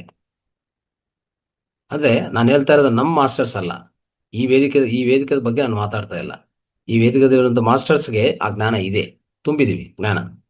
ಆದರೆ ಇನ್ನೂ ನಿಮ್ಮಲ್ಲಿ ಯಾರಾದರೂ ಪಾಲನೆ ಮಾಡಿಲ್ಲ, ಇಲ್ಲ ನಿಮ್ಮ ಮನೇಲಿ ಯಾರನ್ನ ಪಾಲನೆ ಮಾಡ್ತಾ ಇಲ್ಲ ಅಂತಂದ್ರೆ ತೊಂದರೆ ಆಗ್ತದೆ. ಅವ್ರಿಗೆ ಹೇಳಿ, ವಿಷಯ ಬಗ್ಗೆ ಹೇಳಿ, ಈ ಜ್ಞಾನ ಹಂಚಿ ಅವ್ರಿಗೆ. 5 ರಿಂದ 7 ಗಂಟೆ ಸಮಯ ಬೆಳಗ್ಗೆ ಅರ್ಲಿ ಮಾರ್ನಿಂಗು ನಿಮ್ಮ ದೊಡ್ಡ ಕರ್ಲು ಅದು ಶುದ್ಧೀಕರಣ ಮಾಡ್ಕೊಂತ ಸಮಯ. ಎಲಿಮಿನೇಷನ್, ಅರ್ಥ ಆಯ್ತಾ? ಡಿಟಾಕ್ಸಿಫಿಕೇಶನ್, ನಿರ್ವಿಷೀಕರಣ. ಇಷ್ಟು ಗೊತ್ತಾದ್ರೆ ಮಾಹಿತಿ ಸಾಕ? ಎಷ್ಟು ಉಪಯೋಗ ಆಗತ್ತೆ. ಈ ಸಮಯದಲ್ಲಿ ನಾನು ಅದಕ್ಕೂ ಪೂರಕವಾಗಿ ಕೆಲಸ ಮಾಡಬೇಕು, ಏನೇನು ಮಾಡಬೇಕು ಅಂತ ನಾನು ಹೇಳ್ತೀನಿ. ಅದ್ರ ಬಗ್ಗೆ ಮಾತ್ರ ಇವತ್ತು ಮಾತಾಡ್ತೀನಿ. ಬಟ್ ಮಿಕ್ಕಿದ ಅಂಗಗಳ ಸಮಯ ಹೇಳ್ತಾ ಹೋಗ್ತೀನಿ, ನೆನ್ಪಿಟ್ಕೊಳ್ಳಿ. ಉದಾಹರಣೆಗೆ ಹೊಟ್ಟೆಗೆ ಸಮಯ ಯಾವುದಪ್ಪ ಅಂತಂದ್ರೆ 7 ಗಂಟೆಯಿಂದ 9 ಗಂಟೆ. ಅಲ್ಲಿ ಡೈಜೆಷನ್ ಪ್ರಿಪೇರ್ ಆಗ್ತಾ ಇರ್ತದೆ, ನೋಡಿದ್ರ? ಅಂದ್ರೆ ಜೀರ್ಣಕ್ರಿಯಕ್ಕೂ ಅದು ಸ್ಟಾರ್ಟ್ ಆಗಿರ್ತದೆ, ತಯಾರು ಮಾಡ್ಕೊತಾ ಇರ್ತದೆ. ಆ ಸಮಯದಲ್ಲಿ ನೀವೇನಾದ್ರೂ ಅದೇ 9 ಗಂಟೆಗೆ ನಾವು ಹೇಳ್ತಾ ಇರ್ತೀವಲ್ಲ, ಪ್ರತಿ ಕ್ಲಾಸಲ್ಲಿ ಹೇಳ್ತೀವಿ 9, 10, ಪರವಾಗಿಲ್ಲ, 1 ಗಂಟೆ ಆ ಕಡೆ ಈ ಕಡೆ. ಆದ್ರೆ ಆ ಸಮಯದಲ್ಲಿ ತಿನ್ನುವಂಥ ಆಹಾರ ಹೆಂಗಿರ್ಬೇಕು? ಫೈಬರ್ ಇರುವಂಥ ಆಹಾರ, ಹಣ್ಣುಗಳು, ಇಂಥವೇ, ಇಷ್ಟೇ ಇರಬೇಕು. ನಾವು ಏನೇನೋ ಪ್ರಾಸೆಸ್ಡ್ ಫುಡ್ಸು, ಆಯಿಲಿ ಫುಡ್ಸು ಇವೆಲ್ಲ ತಿನ್ನಬಾರ್ದು. ದೋಸೆ, ಪೂರಿ ಇರ್ತವೆ ನೋಡಿ, ಇದೆಲ್ಲ ಚೆನ್ನಾಗಿ ತಿಂದರೆ ಹೋಯ್ತು. ಅಲ್ಲಿ ಏನಾಗ್ತದೆ ಗೊತ್ತಾ? ಈ ಅಂದ್ರೆ ಹೊಟ್ಟೆಗೆ ನಾವು ಯಾವ ರೀತಿಯಲ್ಲಿ ಕೊಡ್ಬೇಕಂದ್ರೆ ಆ ರೀತಿಯಲ್ಲಿ ಕೊಡಬೇಕು. ಕೊಟ್ಟಿದ್ರೆ ಅಲ್ಲಿ ಕೆಲಸ ಆಗ್ತದೆ. ಅದು ನೆನ್ಪಿಟ್ಕೊಳ್ಳಿ, ಆಯ್ತಾ? ಇದು ನಾವು ಮಾಡ್ಬೇಕಂತ ವಿಷಯ. ಅದು ಅದು ಹೊಟ್ಟೆ ಸಮಯ ಅಂತ ಹೇಳ್ತೀವಿ, 7 ಗಂಟೆಯಿಂದ 9 ಗಂಟೆ. ಅದೇ ರೀತಿಯಲ್ಲಿ ಸ್ಪ್ಲೀನ್ ಅಂತ ಅವಯವ ಇದೆ, ಸ್ಪ್ಲೀನ್ ಅವಯವ. ಇದು 9 ಗಂಟೆಯಿಂದ 11 ಗಂಟೆವರೆಗೆ ಕೆಲಸ ಮಾಡ್ತದೆ. 9 ರಿಂದ 11 ಗಂಟೆ. ಈ ಸಮಯದಲ್ಲಿ ಏನಾಗ್ತದೆ ಅಂದ್ರೆ, ಈ ಸಮಯದಲ್ಲಿ ಪರ್ಟಿಕ್ಯುಲರ್ಲಿ ನಮಗೆ ನಾವು ಏನೇನು ಆಹಾರ ತಿಂದಿರ್ತೀವೋ ಆ ನ್ಯೂಟ್ರಿಯೆಂಟ್ಸ್ ಅಂತ ಇರ್ತದಲ್ಲ, ಪೋಷಕಾಂಶಗಳು ಚೆನ್ನಾಗಿ ಸ್ವೀಕರಣೆ ಮಾಡ್ಕೊತದೆ. ಎನರ್ಜಿ ಪ್ರೊಡ್ಯೂಸ್ ಮಾಡೋ ಸಮಯ ಇದು. ಯಾಕಂದ್ರೆ ತಿಂದಿರೋ ಆಹಾರ ಡೈಜೆಷನ್ ಆಗಿ ಸ್ಪ್ಲೀನ್ ಹತ್ರ ಹೋಗ್ತದೆ. ಸ್ಪ್ಲೀನ್ ಹತ್ರ ಹೋಗುವಾಗ ಅದನ್ನು ರಕ್ತ ತಯಾರು ಮಾಡುವಂಥ ಅವಯವ. ಸೊ ಆ ಸಮಯದಲ್ಲಿ ಇದು ಆಗ್ತದಂತ ಸಮಯ, ಅದಕ್ಕೂ ಸಮಯ ಅದು ಕರೆಕ್ಟಾಗಿ ಕೊಟ್ಟಿದ್ದಾರೆ.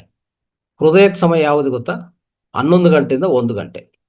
ಅಲ್ಲಿ ರಕ್ತ ಪರಿಚಲನೆ, ರಕ್ತವನ್ನು ಪ್ರಸಾರ ಮಾಡೋದು, ಸಂಚಾರ ಮಾಡಿಸುವಂಥ ವ್ಯವಹಾರ ಆರ್ಟ್ ಮಾಡುತ್ತದೆ. ಸರ್ಕ್ಯುಲೇಷನ್ ಗೊತ್ತಲ್ಲ, ಬ್ಲಡ್ ಸರ್ಕ್ಯುಲೇಷನು ಅತಿ ಹೆಚ್ಚಾಗಿ ಆಗುವಂಥ ಸಮಯ 11 to 1.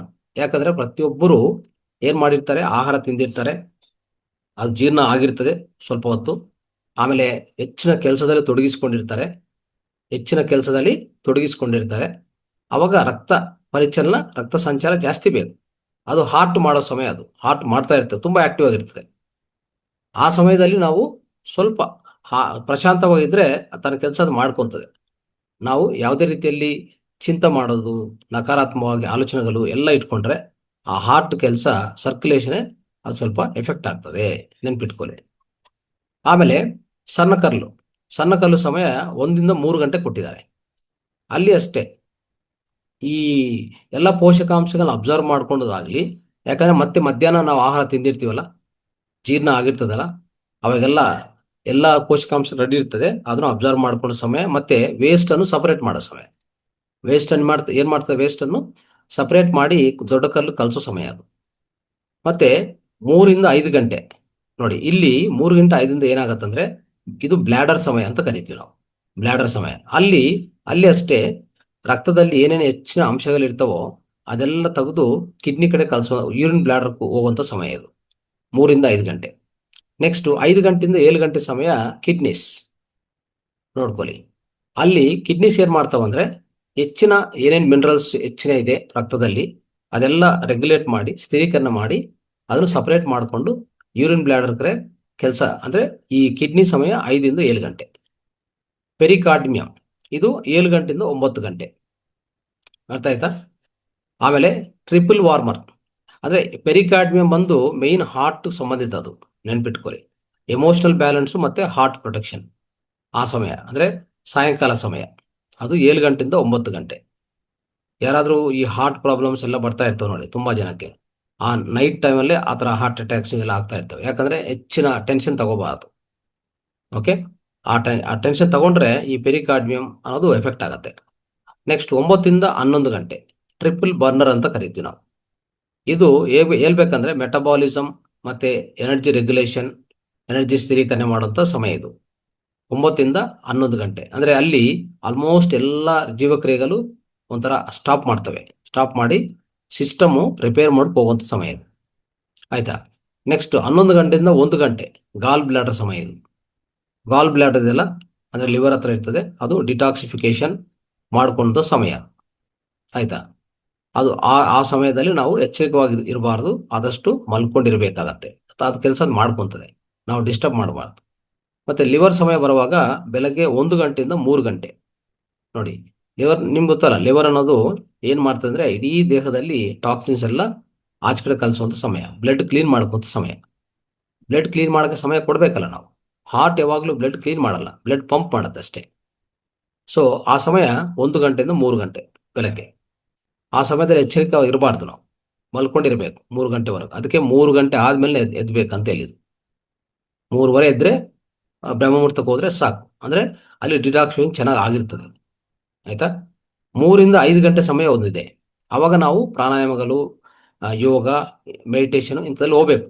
ಯಾಕಂದ್ರೆ ಆ ಸಮಯ 3 ಗಂಟೆಯಿಂದ 5 ಗಂಟೆ ಸಮಯ ಶ್ವಾಸಕೋಶಗಳ ಸಮಯ, ಅಂದ್ರೆ ಉಸಿರಾಟ ವ್ಯವಸ್ಥೆ. ಅದು 3 ಗಂಟೆಯಿಂದ 5 ಗಂಟೆ ಉಸಿರಾಟ ವ್ಯವಸ್ಥೆ ನಡೀತಾ ಇರ್ತದೆ. ಅದೇ ಡಿಟಾಕ್ಸಿಫಿಕೇಶನ್. ಆಯ್ತಾ? ಡಿಟಾಕ್ಸಿಫಿಕೇಶನ್ ನಡೆಯುವಂಥ ಸಮಯ ಅದು. ಎನರ್ಜಿ ಎಲ್ಲ ರಿನ್ಯೂ ಮಾಡ್ಕೊತದೆ. ಆ ಲಂಗ್ಸ್ ಸಮಯ, ಉಸಿರಾಟ ಸಮಸ್ಯೆ ಸಮಯ ಸಮಯ ಬಂದು 3 ಇಂದ 5 ಗಂಟೆ. ಅದು ಪ್ರಾಣಾಯಾಮ ನಾವು ಚೆನ್ನಾಗಿ ಪ್ರಾಣಾಯಾಮ ಮಾಡ್ಬೋದು ಆ ಸಮಯದಲ್ಲಿ. ಆಯ್ತಾ? ಇದು ಮಾಡ್ಕೋಬೇಕಾಗತ್ತೆ. ಈ ರೀತಿಯಲ್ಲಿ ಮಾಡ್ಕೊಂಡ್ರೆ ನಾವು ಕರೆಕ್ಟ್ ಆಗಿ ಈ ಬಾಡಿ ಕ್ಲಾಕ್ ನಾವು ಅನುಸರಿಸಿ ಎಲ್ಲ ಮಾಡ್ಕೊಂತ ಹೋಗ್ಬೋದು. ಮತ್ತೆ ಈಗ ಒಂದೇ ಒಂದು ಅವಯವ ಬಗ್ಗೆ ತಿಳ್ಕೊಂಡು ಇವತ್ತಿನ ಕಾರ್ಯಕ್ರಮ ಮುಕ್ತಾಯ ಮಾಡೋಣ. ಅದು ದೊಡ್ಡ ಕರ್ಲು. ದೊಡ್ಡ ಕರ್ಲನ್ನು ಯಾವ ರೀತಿಯಲ್ಲಿ ನಾವು ನಮ್ಮ ಬಾಡಿ ಕ್ಲಾಕ್ಗೆ ಅಲೈನ್ ಆಗಿ ಮಾಡ್ಕೋಬೇಕು, ಅದಕ್ಕೂ ಪೂರಕವಾಗಿ ನಾವೇನ್ ಮಾಡಬೇಕು ಅಂತಂದ್ರೆ, ನಾನು ಈಗಾಗಲೇ ಹೇಳಿದೆ, 5 ಗಂಟೆಯಿಂದ ಬೆಳಗ್ಗೆ 7 ಗಂಟೆ ಸಮಯ ಇದೆಯಲ್ಲ, ಅದು ದೊಡ್ಡ ಕರ್ಲು ಸಮಯ. ಆ ಸಮಯದಲ್ಲಿ ನಾವು ಆದಷ್ಟು ಏನ್ ಮಾಡ್ಬೇಕಂದ್ರೆ, ಆ ಸಮಯದಲ್ಲಿ ಏನ್ ನಡೀತಾ ಇರ್ತದೆ ಅಂದ್ರೆ, ಪೂರ್ತಿ ಒಂಥರ ಎಲಿಮಿನೇಷನ್, ವಿಸರ್ಜನಕ್ಕೆ ರೆಡಿ ಆಗ್ತಾ ಇರ್ತದೆ ಅಲ್ವಾ? ಬೆಳಗ್ಗೆ ಮಲ ವಿಸರ್ಜನೆ ರೆಡಿ ಆಗ್ತಾ ಇರ್ತದೆ. ಅವಾಗ ಬೌಲ್ಸ್ ಮೂಮೆಂಟ್ ಚೆನ್ನಾಗಿರ್ಬೇಕು ಅಂತಂದ್ರೆ, ವೇಸ್ಟ್ ಎಲ್ಲ ಆಚೆ ಕಡೆ ಹೋಗ್ಬೇಕಂತಂದ್ರೆ, ನಾವು ಅದಕ್ಕೆ ಪೂರಕವಾಗಿ ಸ್ವಲ್ಪ ಉಗುರು ಬೆಚ್ಚ ನೀರು ಕುಡಿಯೋದು, ಮೂತ್ರವನ್ನು ಸೇವನೆ ಮಾಡೋದು. ಮೂತ್ರವೂ ಸಹ ಉಗುರು ಬೆಚ್ಚವಾಗಿರ್ತದೆ. ಆಯ್ತಾ? ಬಾಡಿ ಟೆಂಪರೇಚರ್ ಇರ್ತದೆ. ಅದನ್ನ ಕುಡಿ, ಇಲ್ಲಾಂದ್ರೆ ನಾರ್ಮಲ್ ಉಗುರು ಬೆಚ್ಚ ನೀರು ಕುಡಿ. ಆ ರೀತಿ ಮಾಡ್ಕೊಳ್ಳಿ. ಮಾಡ್ಕೊಂಡ್ರೆ ನಿಮಗೆ ಬೌಲ್ಸ್ ಮೂಮೆಂಟ್ ಚೆನ್ನಾಗಾಗಿ ಎಲ್ಲ ಎಲಿಮಿನೇಷನ್ ಆಚೆ ಕಡೆ ಹೋಗುತ್ತೆ. ಆಯ್ತಾ? ತುಂಬಾ ಜನ ಏನ್ ಮಾಡ್ತಾರೆ, ಈ ಸಮಯದಲ್ಲಿ ನೀರು ಕುಡಿಯಲ್ಲ, ಉಗುರು ಬೆಚ್ಚ ನೀರು ಕುಡಿಯಲ್ಲ, ಸ್ವಲ್ಪ ಏನಾದರೂ ಯೋಗ ಆ ಥರದ್ದು ಅದು ಮಾಡೋದಿಲ್ಲ ಅಲ್ವಾ? ಯೋಗ ಅದು ಇದು ಮಾಡೋಕ್ಕೂ ಸ್ವಲ್ಪ ಮೂಮೆಂಟು, ಸ್ವಲ್ಪ ವಾಕಿಂಗ್ ಮಾಡೋದು ಯಾವುದೂ ಇಲ್ಲ. ಅವಾಗ ಏನಾಗುತ್ತೆ ಅಂದರೆ, ಖಂಡಿತ ನಿಮ್ಮಲ್ಲಿ ಆ ಬೌಲ್ ಮೂಮೆಂಟ್ ಸರಿಯಾಗಿ ಆಗಲ್ಲ. ನಿಮಗೆ ಅನೇಕ ರೋಗಗಳು, ಈ ಮಲವಿಸರ್ಜನ ಸರಿಯಾಗಿ ಆಗಿಲ್ಲ ಅಂದರೆ ಎಷ್ಟು ರೋಗಗಳು ಬರ್ತವೆ ನಮಗೆಲ್ಲ ಗೊತ್ತಿರೋ ವಿಷಯ. ಅದು ಆಗತ್ತೆ. ಆಯ್ತಾ? ಸೊ ಇದು ನಾವು ಇದಕ್ಕೆ ಪೂರಕವಾಗಿ ಆಕುಪ್ರದಲ್ಲಿ ಒಂದು ಪಾಯಿಂಟ್ ಕೊಟ್ಟಿದ್ದಾರೆ. ಆ ಪಾಯಿಂಟ್ ಅನ್ನು ಕರೆಕ್ಟಾಗಿ ನಾವು ಪ್ರೆಸ್ ಮಾಡ್ತಾ ಇದ್ರೆ, ಆ ಸಮಯದಲ್ಲಿ ಯಾವ ಸಮಯದಲ್ಲಿ ಪ್ರೆಸ್ ಮಾಡಬೇಕು? 5 ಗಂಟೆಯಿಂದ 7 ಗಂಟೆ ಸಮಯ. ಇದನ್ನು ನೆನ್ಪಿಟ್ಕೊಂಡು ನಾನು ತೋರಿಸ್ತೇನೆ, ಎಲ್ಲರೂ ಮಾಡಿ. ಪ್ರತಿ ದಿವಸ ಮಾಡಿ, ಪ್ರತಿಯೊಬ್ಬರು ಮಾಡಿದರೆ ಏನು ಪ್ರಯೋಜನ ಅಂತಂದ್ರೆ, ನಾವು ಅನ್ಕೊಂಡಿದ್ದ ಪ್ರಕಾರ ಆ ಬೌಲ್ಸ್ ಮೂಮೆಂಟ್ ಚೆನ್ನಾಗಾಗ್ತದೆ. ಬೌಲ್ಸ್ ಮೂಮೆಂಟ್ ಆಗ್ಬೇಕಂತಂದ್ರೆ ಆ 5 ಗಂಟೆ, 5 ಇಂದ 7 ಗಂಟೆವರೆಗೂ ನಾವು ಎಚ್ಚರಿಕವಾಗಿದ್ದು ಉಗುರು ಬೆಚ್ಚ ನೀರು ಕುಡಿತಾ ಆ ಥರ ಮಾಡ್ಕೊಂಡ್ರೆ ವಿಸರ್ಜನೆ ಎಲ್ಲ ಖಂಡಿತ ತುಂಬಾ ಚೆನ್ನಾಗಾಗ್ತದೆ. ಬೌಲ್ಸ್ ಎಲ್ಲ ಅಂದ್ರೆ ಟೋಟಲ್ ಒಳಗಡೆ ಇರುವಂತ ವಿಸರ್ಜನೆ ಆಗಿ ಮಲ ಎಲ್ಲ ಖಾಲಿ ಆಗ್ಬಿಟ್ರೆ ಏನಾಗತ್ತೆ? ಅದ್ಭುತ ಆರೋಗ್ಯ. ಮತ್ತೆ ನಮ್ಮ ಸಿಸ್ಟಮ್ ರೆಡಿ ಆಗ್ತದೆ ನೆಕ್ಸ್ಟ್ ದಿನಕ್ಕೆ ಅಲ್ವಾ? ಆ ರೀತಿ ಆಗ್ತದೆ. ಆದ್ರೆ ಅದು ನಾವು ಮಾಡ್ತಾ ಇಲ್ಲ. ಅದಕ್ಕೋಸ್ಕರ ಅಟ್ಲೀಸ್ಟ್ ಯಾರಿಗೂ ಆ ಥರ ಎಫೆಕ್ಟ್ ಆಗಿ ರೋಗಗಳು ಅನುಭವಿಸ್ತಾ ಇರ್ತಾರೋ ಅವ್ರಿಗೆ ಒಂದು ಪರ್ಟಿಕ್ಯುಲರ್ ಆಗಿ ಒಂದು ಆಕ್ಯುಪ್ರೆಷರ್ ಪಾಯಿಂಟ್ ಕೊಟ್ಟಿದ್ದಾರೆ. ಆ ಆಕ್ಯುಪ್ರೆಷರ್ ಪಾಯಿಂಟು ಅದನ್ನು ಪ್ರೆಸ್ ಮಾಡುವಾಗ ಪರ್ಟಿಕ್ಯುಲರ್ಲಿ ಲಾರ್ಜ್ ಇಂಟೆಸ್ಟೈನ್ ಮೆರಿಡಿಯನ್ ಅಂತ ಒಂದಿದೆ.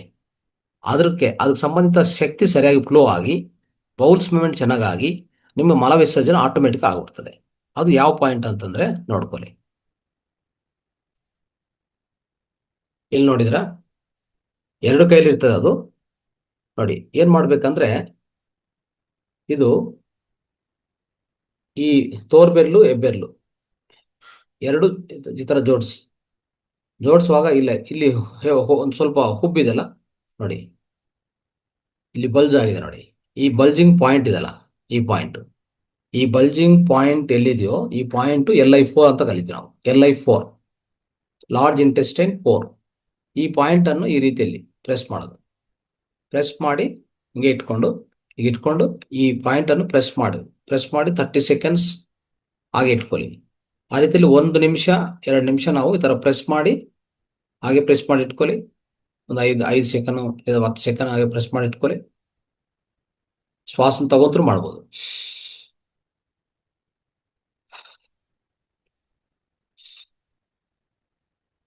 ಆ ಥರ ಮಾಡ್ಕೋಬಹುದು. ಈ ತರ ಈ ಪಾಯಿಂಟ್ ಇದೆಲ್ಲ, ಇದು LI4 ಪಾಯಿಂಟ್. ಈ ಪಾಯಿಂಟನ್ನು ಪ್ರೆಸ್ ಮಾಡಿದರೆ ನಾವು LI4 ಪ್ರೆಸ್ ಮಾಡುವಾಗ ಲಾರ್ಜ್ ಇಂಟೆಸ್ಟಿನ್ ಸಂಬಂಧಿತ ಪೂರಕವಾಗಿ ತುಂಬಾ ಅದ್ಭುತವಾದ ಈ ಅಂದ್ರೆ ಒಂಥರ ಸ್ವಚ್ಛೀಕರ ಅಂದ್ರೆ ಡಿಟಾಕ್ಸಿಫಿಕೇಶನ್ ತುಂಬಾ ಚೆನ್ನಾಗಿ ಆಗ್ತದೆ. ಆಯ್ತಾ, ಮತ್ತೆ ಬೇಕಂತ ತೋರಿಸ್ತೇನೆ, ನೋಡ್ಕೊಳ್ಳಿ. ಈ ರೀತಿಯಲ್ಲಿ ಯಾವುದೇ ಕರ್ಲು ಈ ಎರಡು ಕೈಯಲ್ಲಿನೂ ಹೆಬ್ಬೆರ್ಲು ಮತ್ತೆ ಈ ತೋರ್ಬೆರ್ಲು ಎರಡನ್ನೂ ಕ್ಲೋಸ್ ಆಗಿ ಹಿಂಗಿಡ್ಬೇಕು. ಈಗ ಹುಬ್ಬು ಬರ್ತದೆ, ಇಲ್ಲಿ ಒಂದು ಹುಬ್ಬು, ಆ ಹುಬ್ಬನ್ನು ಪ್ರೆಸ್ ಮಾಡೋದು. ಆ ಹುಬ್ಬು ಅನ್ನೋದೇ LI4 ಪಾಯಿಂಟ್. ಇದು ಸೆಂಟ್ರಲ್ಲಿ ಬರುತ್ತೆ ಆಲ್ಮೋಸ್ಟ್. ಈ ಎರಡು ಇಲ್ಲಿ ಜಾಯಿನ್ ಆಗಿರುವಂಥ ಸೆಂಟರ್ ಇದು. ಈ ಹುಬ್ಬು ಎಲ್ಲಿರ್ತದೋ ಅದು ಆ ಪಾಯಿಂಟ್ ಅಲ್ಲಿ ಚೆನ್ನಾಗಿ ಪ್ರೆಸ್ ಮಾಡೋದು, ರಿಲೀಸ್ ಮಾಡೋದು, ಆ ಥರ ಮಾಡ್ಕೊತ ಹೋದ್ರೆ ಬೆಳಗ್ಗೆ ಮಾಡಿ, ಒಂದು 2 ನಿಮಿಷ ಮಾಡಿ, 5 ರಿಂದ 7 ಗಂಟೆ ಸಮಯದಲ್ಲಿ ಮಾಡಿ. ಆವಾಗ ನಿಮ್ಮಲ್ಲಿ ದೊಡ್ಡ ಕರ್ಲ್ ಇದೆಯಲ್ಲ, ಅದರ ಮೂಮೆಂಟ್, ಬೌಲ್ಸ್ ಮೂಮೆಂಟ್ ಚೆನ್ನಾಗಿರ್ತದೆ. ಅದು ಆಗಿದ್ರೆ ಆಟೋಮೆಟಿಕ್ ಆಗಿ ಕ್ಲೀನ್ಸಿಂಗ್ ಸ್ಟಾರ್ಟ್ ಆಗ್ಬಿಡ್ತದೆ. ಇದು ಬಹಳ ಇಂಪಾರ್ಟೆಂಟ್ ಪಾಯಿಂಟ್. ಸೊ ಇದಕ್ಕೂ ಅಂದ್ರೆ ಇದು ಮಾಡ್ಕೊಂಡಿದ್ರೆ ಬೆನಿಫಿಟ್ಸು ನಮ್ಗೆ ಗೊತ್ತಿರೋ ಪ್ರಕಾರ ಒಳ್ಳೆ ಡಿಟಾಕ್ಸಿಫಿಕೇಶನ್ ಆಗುತ್ತೆ. ಏನೇ ಡಿಸ್ಕಂಫರ್ಟ್ ಇರಲ್ಲ, ಎಲ್ಲ ಪೂರ್ತಿ ಮಲ ವಿಸರ್ಜನೆ ಆಗ್ಬಿಡ್ತದೆ. ನಮ್ಮ ಇಮ್ಯುನಿಟಿ ಹೆಚ್ಚಾಗತ್ತೆ, ನಮ್ಗೆ ಯಾವುದೇ ಸ್ಟ್ರೆಸ್ ಇರೋದಿಲ್ಲ, ಶಕ್ತಿ ತುಂಬಾ ಹೆಚ್ಚಾಗತ್ತೆ ಅಲ್ವಾ. ಎಡೆಗೆ ಯಾವುದು ಬರೋದಿಲ್ಲ, ಅಂತವೆಲ್ಲ ಹೊರ್ಟೋಗ್ತವೆ. ಸೊ ಇದಕ್ಕೂ ಖಂಡಿತ ಈ ಪಾಯಿಂಟ್ ಅನ್ನು ಪ್ರೆಸ್ ಮಾಡಿ, ಆ ಸಮಯದಲ್ಲಿ ಪ್ರೆಸ್ ಮಾಡೋಕ್ಕೆ ಪ್ರಯತ್ನ ಮಾಡಿ. ಅದ್ರ ಜೊತೆಗೆ ಈಗಾಗಲೇ ಹೇಳಿದ ಪ್ರಕಾರ ಉಗುರು ಬೆಚ್ಚ ನೀರು ಕುಡಿಯೋದು ಅಂತವೆಲ್ಲ ಮಾಡಿ.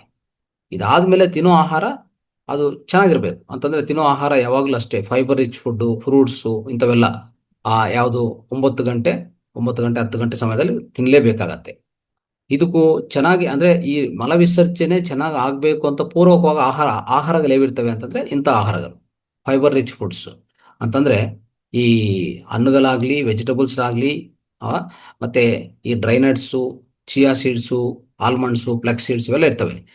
ಜೊತೆಗೆ ನಾವು ಇನ್ನೂ ಆಹಾರ ಪದಾರ್ಥಗಳು ಅನ್ಕೊಂಡ್ರೆ, ಸೊ ಜನರಲಿ ಈ ಹೈಡ್ರೇಟೆಡ್ ಫುಡ್ಸ್ ಅಂದ್ರೆ ಕುಕುಂಬರು, ಸೌತೆಕಾಯಿ, ವಾಟರ್ ಮೆಲಾನು ಇಂಥವೆಲ್ಲ, ಸಿಟ್ರಸ್ ಫ್ರೂಟ್ಸು ಇವೆಲ್ಲ ತಿನ್ಬೋದು, ಇದೆಲ್ಲ ಮಾಡ್ಕೋಬೋದು. ಮತ್ತೆ ಎಲ್ಲ ಸೊಪ್ಪುಗಳು ಅದು ತುಂಬಾ ಒಳ್ಳೆ ಸಹಕಾರ ಕೊಡುತ್ತೆ ಈ ವಿಸರ್ಜನಕ್ಕೆ. ಲಾರ್ಜ್ ಇಂಟೆಸ್ಟೈನ್ ಅಂತ ಅವಯವ ಇದೆಯಲ್ಲ, ಅದಕ್ಕೂ ವಿಸರ್ಜನೆ ಚೆನ್ನಾಗಿ ಆಗ್ಬೇಕಂತಂದ್ರೆ ಇಂಥ ಆಹಾರಗಳು ತಿನ್ಬೇಕಾಗತ್ತೆ. ತಿನ್ನೋ ಸಮಯದಲ್ಲಿ ಆ ಥರ ತಿನ್ನಿ, ಆಯ್ತಾ. ಫೆರ್ಮೆಂಟೆಡ್ ಫುಡ್ಸ್ ಆಗಲಿ, ಮತ್ತೆ ಜಿಂಜರ್ ಅಂದ್ರೆ ಜಿಂಜರು ಮತ್ತೆ ಟರ್ಮರಿಕ್ ಅಂತ ಇದೆಯಲ್ಲ, ಅರಿಶಿನ ಪೌಡರ್, ಈ ಎರಡು ತುಂಬಾ ಉಪಯೋಗ ಆಗತ್ತೆ. ಈ ದೊಡ್ಡ ಕರ್ಲು ಮಾಡೋಂಥ ವಿಸರ್ಜನಕ್ಕೆ ತುಂಬಾ ಉಪಯುಕ್ತವಾಗಿರುತ್ತೆ.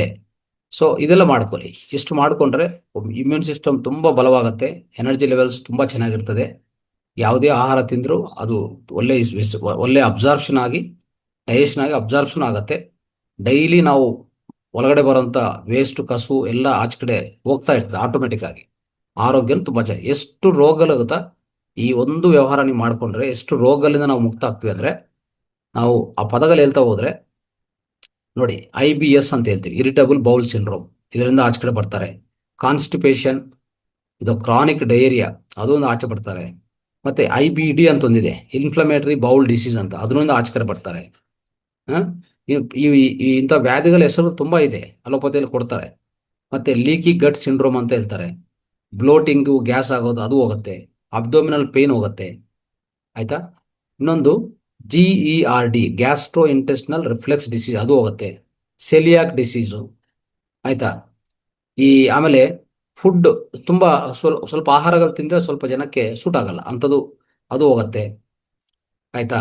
ಕೊಲೋನಿಕ್ ಪಾಲಿಪ್ಸ್ ಅಂತ ಒಂದಿದೆ, ಈ ಥರದ ಫಿಕಲ್ ಇನ್ಕಾಂಟಿನೆನ್ಸ್ ಅಂತ ಇದೊಂದು ಡಿಸೀಸು. ಇಂಥವೆಲ್ಲ ಡಿಸೀಸ್ಗಳ ಪದ ತುಂಬಾ ಇದೆ, ಇವೆಲ್ಲನೂ ಹೋಗುತ್ತೆ ಇದೊಂದು ಮಾಡ್ಕೊತ ಹೋದ್ರೆ. ಈ ಲಾರ್ಜ್ ಇಂಟೆಸ್ಟನ್ನು ಸರಿಯಾದ ರೀತಿಯಲ್ಲಿ ಸಕ್ರಿಯಗೊಳಿಸಿದ್ರೆ, ಅದು ಸಕ್ರಿಯವಾಗಿ ಇರುವಾಗ ನಾವು ಅದಕ್ಕೆ ಪೂರಕವಾಗಿ ಏನ್ ಮಾಡಬೇಕು ಅದು ಮಾಡ್ತಾ ಇರಬೇಕಾಗತ್ತೆ, ಆಯ್ತಾ. ಸೊ ಅದು ಮಾಡ್ಕೊಳ್ಳಿ. ಮತ್ತೆ ಮಾರ್ನಿಂಗ್ ಖಂಡಿತವಾಗಿ 5 to 7 ಸಮಯದಲ್ಲಿ ಸ್ವಲ್ಪ ಅಲ್ಲಿ ನಾವೆಲ್ಲರೂ ಧ್ಯಾನದಲ್ಲಿ ಇರ್ತೀವಿ. ಅಫ್ಕೋರ್ಸ್ ಒಳ್ಳೆ ಪ್ರಾಣಾಯಾಮ, ಸುಖಮಯ ಪ್ರಾಣಾಯಾಮ ಮಾಡ್ತಾ ಇರ್ತೀವಿ, ಅದು ತೊಂದರೆ ಇಲ್ಲ. ಆದರೆ ಆ 5 o'clock ಆ ಸಮಯದಲ್ಲಿ 5:30 ನಾವು ಸ್ಟಾರ್ಟ್ ಮಾಡ್ತೀವಲ್ಲ ಕ್ಲಾಸು, ಅದಕ್ಕೆ ಮುಂಚೆ ಆದಷ್ಟು ನೀವು 4 ಅಂದ್ರೆ 3:30 ಎದ್ದಿದ್ರೆ ಬ್ರಹ್ಮಮುಹೂರ್ತ ಮಾಡ್ಕೊಂಡಿದ ಮೇಲೆ 1 ಗಂಟೆ ಸಮಯ ಇರ್ತದೆ. ಆ ಸಮಯದಲ್ಲಿ ನಿಮ್ಮ ಮಲ ವಿಸರ್ಜನೆ ಕಂಪ್ಲೀಟ್ ಮಾಡ್ಕೊಂಡ್ರೆ ಒಳ್ಳೇದು. 5 ರಿಂದ 5:30 ಫಾರ್ ಎಕ್ಸಾಂಪಲ್. ಆ ಸಮಯದಲ್ಲಿ ಆಗ್ತದೆ, ನೀವು ಮೂತ್ರ ಕುಡಿರ್ತೀರಾ, ಇಲ್ಲಾಂದ್ರೆ ಉಗುರು ಬೆಚ್ಚ ನೀರು ಕುಡಿರ್ತೀರಾ. 5 ಗಂಟೆ ಕುಡಿದ್ರೆ 10 ನಿಮಿಷದಲ್ಲಿ ಬೌಲ್ ಮೂಮೆಂಟು ಆಗ್ಲೇಬೇಕು, ನಿಮ್ಮ ಆಹಾರ ಸರಿಯಾಗಿದ್ರೆ, ಆಯ್ತಾ. ಈ ಮಾನಸಿಕ ಒತ್ತಡ ಕಡಿಮೆ ಮಾಡಿಕೊಂಡು ಧ್ಯಾನ ಮಾಡ್ತಾ ಇರೋಂಥ ಈ ವ್ಯಕ್ತಿಗಳಲ್ಲಿ ಯಾವುದೇ ರೀತಿಯಲ್ಲಿ ಈ ದೊಡ್ಡ ಕರ್ಲು ವ್ಯವಹಾರ ಚೆನ್ನಾಗಿರ್ತದೆ. ಇಲ್ಲ ಅಂತ ಅಂದ್ರೂ ಈ ರೀತಿಯಲ್ಲಿ ನಾವು ಬ್ಯಾಲೆನ್ಸ್ ಮಾಡ್ಕೋಬಹುದು, ಸರಿಪಡಿಸ್ಕೋಬಹುದು ಅಂತ ಇವತ್ತಿನ ಈ ಸಬ್ಜೆಕ್ಟ್ ಆಗಿದೆ. ಇದಕ್ಕೂ ಸೊ ನಾವು ಎಲ್ಲರೂ ಗಮನ ಕೊಟ್ಟು ಇದನ್ನು ಪಾಲನೆ ಮಾಡ್ತಾ ಹೋಗೋಣ. Okay, right. ಥ್ಯಾಂಕ್ ಯು, ಧನ್ಯವಾದ. ಎಸ್ ಗುರುಜಿ, ಶೇರ್ ಕಮೆಂಟ್ ಗುರುಜಿ. ಎಸ್. ಸೊ ಇವತ್ತಿನ ವಿಡಿಯೋ ನಿಮ್ಗೆ ಬಂದಿದ ಮೇಲೆ ನೀವು ಅದನ್ನು ಖಂಡಿತ ವಿಡಿಯೋನ ಲೈಕ್ ಮಾಡಿ, ಮತ್ತೆ ಎಲ್ಲರಿಗೂ ಅದನ್ನು ಹಂಚಿ. ಅಲ್ಲಿ ಒಂದು ಕಾಮೆಂಟ್ ಕೊಡೋಕ್ಕೆ ಯಾವುದೇ ಮರೆಯಬಾರ್ದು. ಕಾಮೆಂಟ್ ಕೊಡೋದು ಒಂದು ಮಾತ್ರವೇ ನಮ್ಮ ಈ ಫೌಂಡೇಶನ್ ನೀವು ಕೊಡುವಂಥ ಒಂದು ಕೊಡುಗೆ ಅಂತ ಇಟ್ಕೊಳ್ಳಿ, ಆಯಿತಾ? ಆ ರೀತಿಯಲ್ಲಿ ಇವತ್ತಿನ ವಿಡಿಯೋ ಎಲ್ಲರಿಗೂ ಕಲಿಸಿ ಶೇರ್ ಮಾಡಿ, ಮತ್ತು ಅದನ್ನು ಎಲ್ಲರೂ ಹೆಚ್ಚಿನ ರೀತಿಯಲ್ಲಿ ತಲುಪಿಸುವಂಥ ಆ ಸೇವೆಯನ್ನು ಮಾಡೋಕ್ಕೆ ಪ್ರಯತ್ನ ಮಾಡಿ. ರೈಟ್.